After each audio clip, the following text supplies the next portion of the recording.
प्रश्न करो। राधे राधे। राधे राधे। मेरे पास दो क्वेश्चन है पर छोटे छोटे हैं, ज़्यादा समय नहीं लूंगा। एक ही प्रश्न करो। बिल्कुल छोटा सा है। नहीं बहु छोटे से और छोटा कर दो। पूजा करें तो मतलब किनकी करना चाहिए, मतलब रियल, मतलब ऐसा कि कृष्ण भगवान का भी, शंकर जी का भी, मतलब ऐसा कंफ्यूज हूँ थोड़ा सा, मतलब मैं फिर। Oh my God. रावण के किचन के अंदर सारे ग्रह सब्जी काटते थे, सब्जी काटते थे, तो फिर रावण की पूजा करो ना। किसी की भी आप लोग पूजा करने लगते हैं, किसी की भी पूजा नहीं करनी चाहिए। भगवान की दृष्टि से आप सबको देखें, ये तो अच्छी बात है। आपने मूर्ख बना रहे हैं ये संत नकली लोग। इस भाई ने देवकीनंदन जी महाराज से बहुत अच्छा सुंदर सवाल किया है कि पूजा करें तो किसकी करें, रियल में असली भगवान कौन है। तो आज इसी सवाल को विस्तार से क्लियर करने के लिए हम आपके बीच दो संतों के आध्यात्मिक विचार लेकर आए हैं। इस आध्यात्मिक ज्ञान चर्चा में एक तरफ है देवकीनंदन ठाकुर जी महाराज और दूसरी तरफ हैं जगत गुरु रामपाल जी। इन आध्यात्मिक संतों में किसका ज्ञान उत्तम है, कमेंट करके हमें अपनी राय अवश्य दें। अगर इस चैनल पर आप पहली बार आए हैं तो फटाफट से वीडियो को लाइक और चैनल को सब्सक्राइब जरूर कर दें। तो चलिए वीडियो शुरू करते हैं। राधे राधे। राधे राधे। मेरे पास दो क्वेश्चन है पर छोटे छोटे हैं, ज़्यादा समय नहीं लूंगा। एक ही प्रश्न करो। बिल्कुल छोटा सा है। नहीं बहु छोटे से और छोटा कर दो। मैं पहले से, मतलब भागवत से तो बहुत पहले से भगवान की कृपा है कि जुड़े हैं, सुनते रहते हैं। और लेकिन मेरा ये क्वेश्चन है कि जैसे कि अभी दीक्षा ली है मैंने, काफ़ी समय से आपसे मिलना चाह रहा था, तो दीक्षा मैंने अभी ली है 3 दिन पहले। तो मैं ये चाहता हूँ, जैसे कि अभी आपने बोला था कि आप हनुमान चालीसा का पाठ करना चाहिए, और कथा में भी आपने बोला कि शंकर जी को जल भी चढ़ाना चाहिए, और लेकिन मतलब कृष्ण भगवान को भी मानना चाहिए। मतलब फिर पूजा करें तो मतलब किनकी करना चाहिए, मतलब रियल, मतलब ऐसा कि कृष्ण भगवान का भी, शंकर जी का भी, मतलब ऐसा कंफ्यूज हूँ थोड़ा सा, मतलब मैं फिर। Oh my God. मतलब कृष्ण भगवान को दिल से मानता हूँ बहुत पहले से मैं, पर मैं पूजा कैसे, आप हनुमान चालीसा करेंगे, रामायण जी भी पढ़ेंगे, भागवत जी भी पढ़ेंगे, मतलब ऐसा, मतलब फिर बहुत फ्रस्ट्रेशन में आ गए हो आप पूजा कर करके। नहीं, फर्स्ट ऐसा कुछ नहीं है, पर मैं दिल से तो ठाकुर जी मेरे बहुत पहले से, मतलब 8-10 साल पहले से जाता हूँ, वृंदावन भी जाता हूँ, 84 कोष परिक्रमा भी की है 2-3 बार। अच्छा एक मिनट रुको जी, रुको, ब्रेक ले जी। नाम बताओ अपना। जी मेरा नाम मनोज लोधी है और मैं रहने वाला सुंदरगढ़ जिले से हूँ। पर यहाँ पे आपकी कृपा मिली तो मैं बहुत दिन से इंतजार था आपके चरणों से आशीर्वाद लेने का। आप सुनो, आप जी। सुनो, आप सुनो, आप सुनो। शिव पुराण कहेंगे तो हम तो कहेंगे कि शिव जी की पूजा करो, और अगर देवी भागवत कहेंगे तो हम तो कहेंगे अपनी कुल देवी की पूजा करो। नहीं, मैं तो पर डे सुन तो लो। Okay okay. माइक ले लो इनसे, अब माइक ले लो और वहीं खड़े होके सुनो आप। और विष्णु पुराण कहेंगे तो हम कहेंगे कि भाई भगवान विष्णु की पूजा करो। अगर हम राम कथा कहेंगे तो उसमें ये भी कहेंगे कि भाई हनुमान जी की पूजा करो।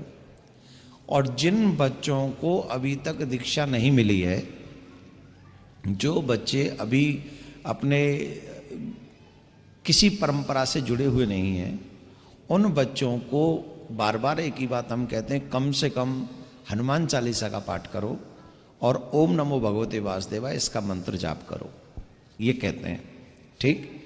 अब आपके मन में संदेह उत्पन्न हो गया कि शिव जी को भी भजें, हनुमान जी को भी भजें, कृष्ण जी के दीवाने। तो जिन लोगों को हमने दीक्षा दी है या जिन लोगों ने दीक्षा ली है, राम जी का मंत्र लेने वालों के लिए राम, कृष्ण जी का मंत्र लेने वालों के लिए कृष्ण, नारायण का मंत्र लेने वालों के लिए नारायण ही सर्वोपरि हैं, और उन्हीं में अधिक समय उनको लगाना चाहिए।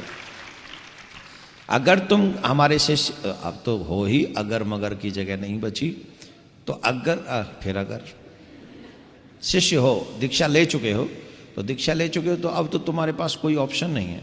दोस्तों, अभी आपने सुने देवकीनंदन जी महाराज के आध्यात्मिक विचार।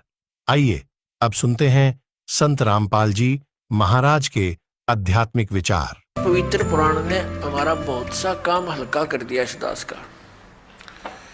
एक तो ये सिद्ध कर दिया कि ब्रह्मा और विष्णु और शिव और रुद्र, महेश्वर जिसको कहते हैं, ये भगवान नहीं है, ये ईश नहीं है। इसलिए दास कहता है कि तीन मुख्य रूप में दास के प्रवचनों में ये ब्रह्म समझो, एक सरब्रह्म, एक अक्षर ब्रह्म और तीसरा परम अक्षर ब्रह्म। तो इन तीन प्रभुओं का ज्ञान जब हमें होगा तो हम पूरे दातम ज्ञान को आसानी से समझ सकेंगे।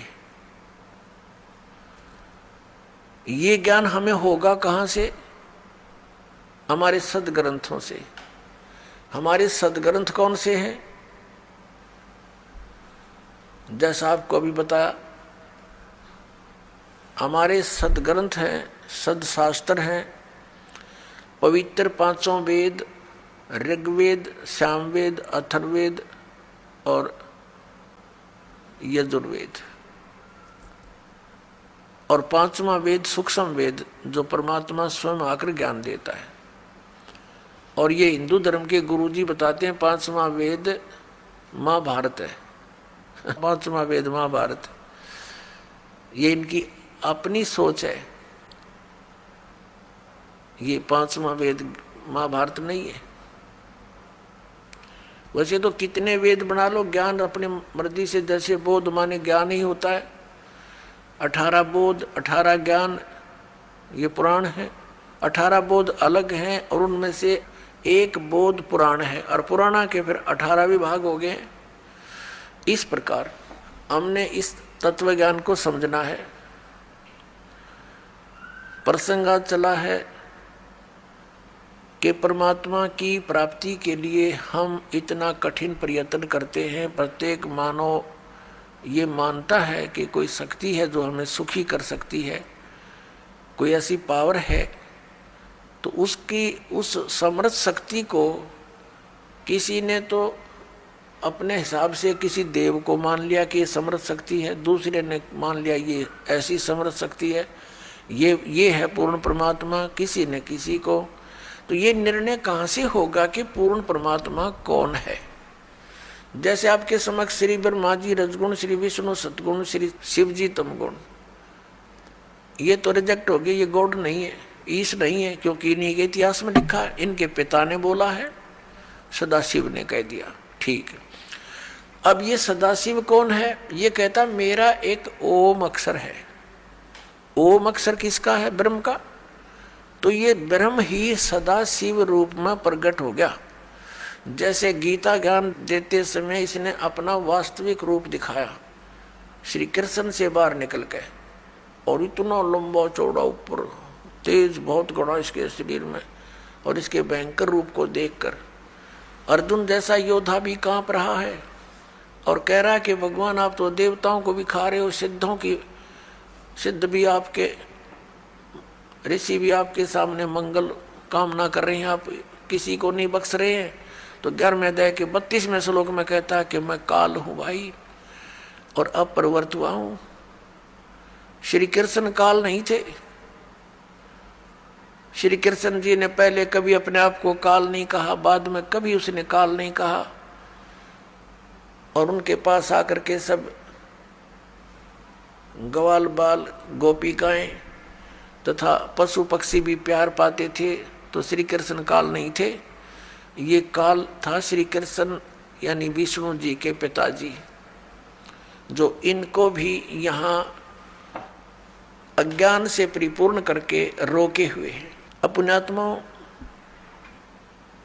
उस कौन से परमात्मा की हम भक्ति करें, इसका निर्णय हमारे सदग्रंथों में। सदग्रंथ आपको बता दिया, ये 5 वेद और इन 4 वेदों का निष्कर्ष संक्षेप श्रीमद् भगवत गीता में